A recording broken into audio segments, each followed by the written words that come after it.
محترم ناظرین، السلام علیکم ورحمۃ اللہ وبرکاتہ۔ یہ ہمارے ہندوستانی قاعدے کا پیج نمبر 40 اور تختی نمبر 37 ہے۔ آپ کے سامنے کچھ مفردات لکھے ہوئے ہیں، ان مفردات کو ہم پڑھ کر سنائیں گے، آپ حضرات غور سے سنیے اور ان کی پریکٹس کیجیے۔ کرتے ہیں شروعات۔ بسم اللہ الرحمن الرحیم۔ تازہ، یہ آخر میں ہا لکھی ہوئی ہے، یہ ہا جب تنہا ہوتی ہے تو اس کو اس طریقے سے لکھ دیتے ہیں، لیکن اگر یہ کسی حرف کے ساتھ مل کر کے آتی ہے تو اس صورت میں اس کی جو شکل ہے وہ اس طرح سے تبدیل ہو جاتی ہے، چینج ہو جاتی ہے۔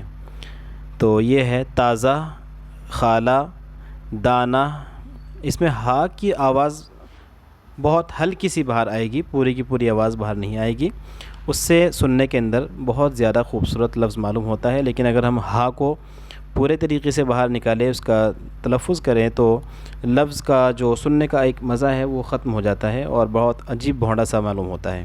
تو یہ ہے تازہ، خالہ، دانہ، روزہ، سولہ، غوطہ، جلسہ، قطرہ، کمرہ، گھنٹہ، زندہ، رشتہ، سرما، عمدہ، سینہ، شیرہ، میوہ، کوزہ۔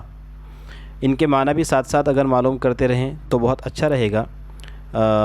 تازہ، خالہ، دانہ یہ تو تقریباً سبھی کو معلوم ہے، روزہ معلوم ہے، سولہ معلوم ہے، غوطہ معلوم نہیں ہوگا۔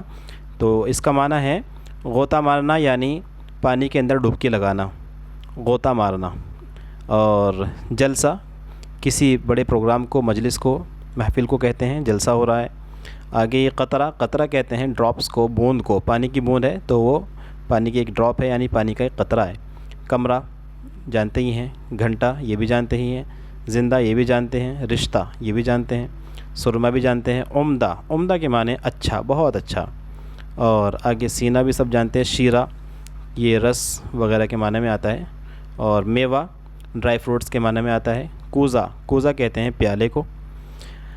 اور آگے کے جو مفردات، یہ مفردات تو پورے ہو گئے، اب ان کے جو مرکبات ہیں وہ سن لیجیے۔ اس وقت ہم پیج نمبر 41 پر ہیں اور جملے ہیں: کمرہ بند کرو، تازہ پانی پی لو، 16 آم دو، کبوتر دانہ کھاتا ہے، خالہ نے میرا موزہ بنا، آج آپا کا روزہ ہے، بستہ کھولو، سرما لگا لو،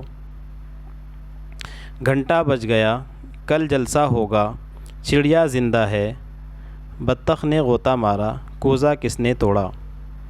پھر سے سن لیجئے: کمرہ بند کرو، تازہ پانی پی لو، 16 آم دو، کبوتر دانہ کھاتا ہے، خالہ نے میرا موزہ بنا، آج آپا کا روزہ ہے، بستہ کھولو، سرما لگا لو، گھنٹہ بج گیا، کل جلسہ ہوگا، چڑیا زندہ ہے، بطخ نے غوطہ مارا، کوزہ کس نے توڑا۔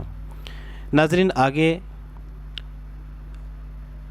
جو پریکٹس کرائی جائے گی وہ ان الفاظ کی پریکٹس کرائی جائے گی کہ جہاں پر ایک حرف لکھنے میں وہ ایک ہے لیکن تشدید لگنے کی وجہ سے اس کو 2 مرتبہ پڑھا جاتا ہے۔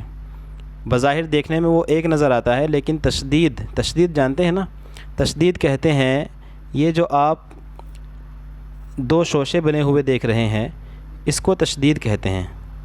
یہ جو آپ کو نظر آ رہا ہے اس میں یہ ہے تشدید۔ اور تشدید کی خاصیت یہ ہے کہ جس حرف کے اوپر تشدید لگ جاتی ہے وہ حرف 2 بار پڑھا جاتا ہے، ایک بار اس حرف کو پیچھے والے حرف سے ملایا جاتا ہے اور ایک بار اس کو خود پڑھا جاتا ہے۔